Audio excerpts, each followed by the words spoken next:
Hello guys, already తమ్నెయిల్ చూసింటారు కదా. మా అమ్మ స్టైల్లో సింపుల్గా చికెన్ పులావ్ చేస్తుంది. అల్టిమేట్గా ఉంటుంది టేస్ట్ అయితే.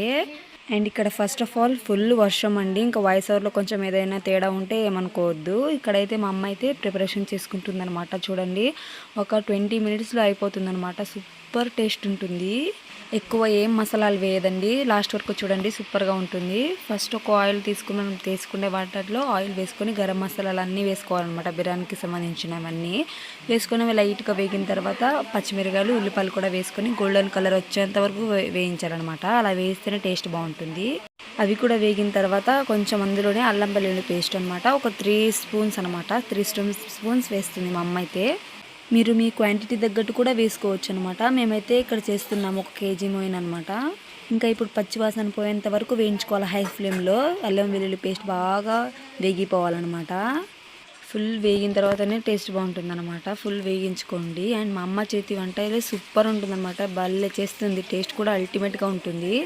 అండ్ ఇంకా లైట్గా గోల్డెన్ కలర్ వేగిన తర్వాత అందులోనే కారం, మన టేస్ట్ తగినంత ఉప్పు అండ్ పసుపు కొంచెం చిటికడంతా వేసుకొని కలుపుకోవాలన్నమాట. లైట్గా ఉంటేనే బాగుంటుంది.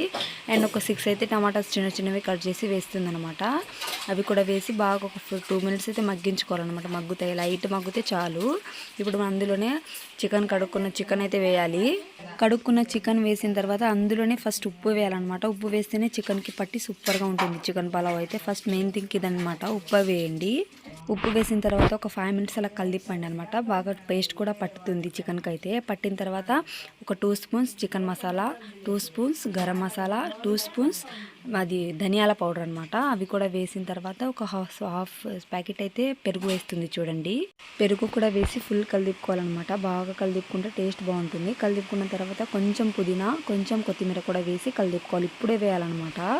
ఇలా ఒకసారి ట్రై చేయండి, సూపర్గా ఉంటుంది. టేస్ట్ కూడా మీ సింపుల్గా అయిపోతుంది. ఏం మసాలాలు కూడా వేయదు. చూడండి, ఎండ్ వరకు చూడండి. ఇలా కలిపుకున్న తర్వాత చికెన్కి మూత పెట్టేసి మగ్గించుకోవాలన్నమాట. చికెన్లోంచి వాటర్ అంతా ఇంకిపోయేలాగా.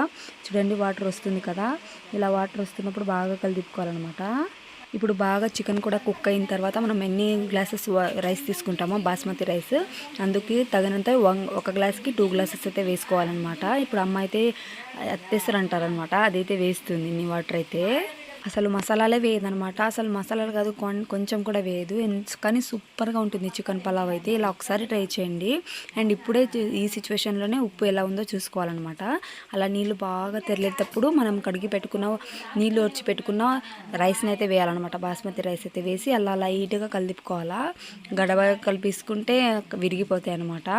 అలా కలుపుకొని ఒక 5 మినిట్స్ మూత పెట్టేయాలన్నమాట. మూత పెట్టేస్తే బాగా ఇలా ఉడుకుతుంది అనమాట. ఇలా ఉడికేటప్పుడే మనం వాటర్ క్వాంటిటీ కూడా చూసుకొని వేసుకోవాలన్నమాట. వేసుకొని లేకపోతే అలాగే ఉంచేసి కింద ఒక తవా పెట్టి, ఇక్కడ చూడండి మా అమ్మ పెట్టింది కదా, కింద ఒక తవా పెట్టి వేసి ఒక 5 మినిట్స్ పెడితే సూపర్గా ఉంటుంది. ఇలా ఒకసారి ట్రై చేయండి. And please guys, and first try చేయండి, సూపర్గా వస్తుంది. ఎలా వచ్చిందో తప్పకుండా కామెంట్ చేయండి. సబ్స్క్రైబ్ చేసుకోకుండా ఇది ఎలా వచ్చిందో కామెంట్